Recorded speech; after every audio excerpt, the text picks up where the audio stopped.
இன்றைக்கு வந்து நம்மளுடைய முதலாக அந்த சிங்கப்பெண் காவல்படை கொண்டு வந்திருக்காங்க. எப்படி பார்க்குறீங்க இந்த விஷயத்த? சிங்கப்பெண்ணுன்றதை அவர் அறிவிச்சிட்டாரு. அதிகாரிகள்னா சொல்லிடலாம் சார், இதை பண்ணுறத விட இதை வந்து இன்னும் ஸ்ட்ராங் பண்ணலாம் சார் ம். நீங்கள். அதுக்கு வேணால் சிங்கப்பெண் வச்சிங்க பேர் அப்படின்னு. ம். இப்போ பெண்கள் குழந்தைகள் என்ன குற்றப்பிரிவும் இருக்குது, அனைத்து மகளிர் காவல் நிலையம் இருக்குது, சிங்கப்பெண் இருக்குது. இந்த கிளாஷே பெரிய கிளாஷ் ஆகும்.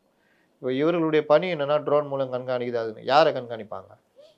அப்போ இங்கே என்ன பிரச்சனை வரும்னா, டிஸ்ட்ரிக்ட்டுக்கு ஒரு ஹெட் குவார்ட்டர்ஸ், ஒரே ஒரு இது மட்டும் தான் இருக்காங்க. ஆமாம், ஹெட் குவார்ட்டர்ஸில் மட்டும் இருக்காங்க. உடனடியாக போய் குற்றத்தை தடுப்பாங்க அதுன்றாங்க. குற்றத்தை தடுப்பது லாண்ட் ஆர்டர் போலீஸ் எல்லாருடைய வேலை. ஆமாம். இப்போ அவங்க வருவாங்கன்னு இவங்க விட்டுட்டாங்கன்னா என்ன ஆகுறது? அப்போ இதில் பல விஷயங்கள் இருக்குது. இன்னொன்று கொஞ்ச காலத்துக்கு அவர்களுடைய இதெல்லாம் நடக்கும். செயல்பாடுகள் இல்லாமல். ஆனால் முதலமைச்சருடைய நேரடி கட்டுப்பாடுன்றாங்க. காவல்துறையும் முதலமைச்சர் நேரடி கட்டுப்பாடு. அதுதான் நானும் இந்த கேட்கணும். சேனல்கள் ஏன் தான் இப்படி போட்டு தொலைறானுங்கன்னு தெரியல. இதுக்கு மட்டும் முதலமைச்சர் தனியாக ஏதாவது கட்டுப்பாடு இருக்கா? ஐஜி தானே அதுக்கு இருக்காங்க. ஐஜி யாரு கீழே இருப்பாங்க?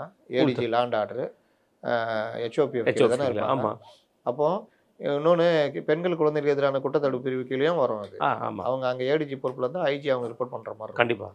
இந்த பிரிவு வந்து போய் பிடிக்கும் அதுன்றாங்க. இங்கே எங்கே இப்போ போக்சோ வந்துச்சு, நல்ல சட்டம். ஆனால் லவ் பண்ணி இப்போ லவ் எப்போ வரும்? 15 வயசு 16 வயசில் வரும். அப்போ அவன் வந்து காதலிச்சுட்டு கூட்டு ஏதோ பிரச்சனை இல்லை, அவனுக்கு அந்த வயசில் என்னன்னு தெரியாது. தெரியாது. 2 பேரும் ஓடி போயிட்டாங்க, எங்கேயா போயிட்டாங்கன்னா அவனை பிடிச்சி போக்சோல போடுறது. ஒரு படமே வந்துச்சு, இது கோர்ட்டுன்னு இருக்கும் பாருங்க. ம். நம்ம நேயர்கள் கூட பார்க்கலாம். அந்த இது வெப்சைட்டில் இருக்குது, இதில் நெட்ஃப்ளிக்ஸில் இதில் இருக்குது. கோர்ட்டுன்னு ஒரு படம், அது அருமையான படம். அதில் என்னென்னா, ஒரு பையன் லவ் பண்ணியிருப்பான் ஒரு பெரிய இது, அவனை பிடிச்சி உள்ளே போட்டுருவான் போக்சோல. அது வந்து தப்புன்னு வாதாடி அருமையான அந்த ஜட்ஜ்மெண்ட்லாம் காமிப்பான். இங்கே நம்ம நீதிபதி ஆனந்த் வெங்கடேஷ் கூட இதுக்கு ஒரு அருமையான ஒரு தீர்ப்புலாம் சொன்னார். போக்சோ வந்து காதலர்கள் இது பண்ணுறதையும், ஒரு குழந்தைகளை பாலியல் சீண்டல், பாலியல் பலாத்காரம் செய்கிறதையும் ஒன்றா பார்க்காதீங்க. அது இளம் பருவ காதல், அதை ரிமாண்டே பண்ணாதீங்க, அதை முறையாக அணுகுங்கள்.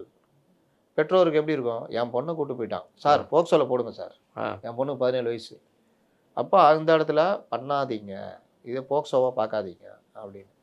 இந்த பார்வை தான் சரியான பார்வை. எல்லா தண்டனையும் சில விஷயங்களை பரிசீலனையோட பார்க்கணும். அப்போ அந்த படம் கோர்ட்டில் அது நல்லா கொண்டு வந்திருப்பாங்க. இங்கே நீதிபதி ஆனந்த் வெங்கடேஷும் அதை கொண்டு ஆனாலும் இப்போல்லாம் ரிமாண்ட் பண்ண முடியாது அந்த மாதிரி. இந்த மாதிரி தான் சிங்கப்பெண்ணும் சொல்கிறது.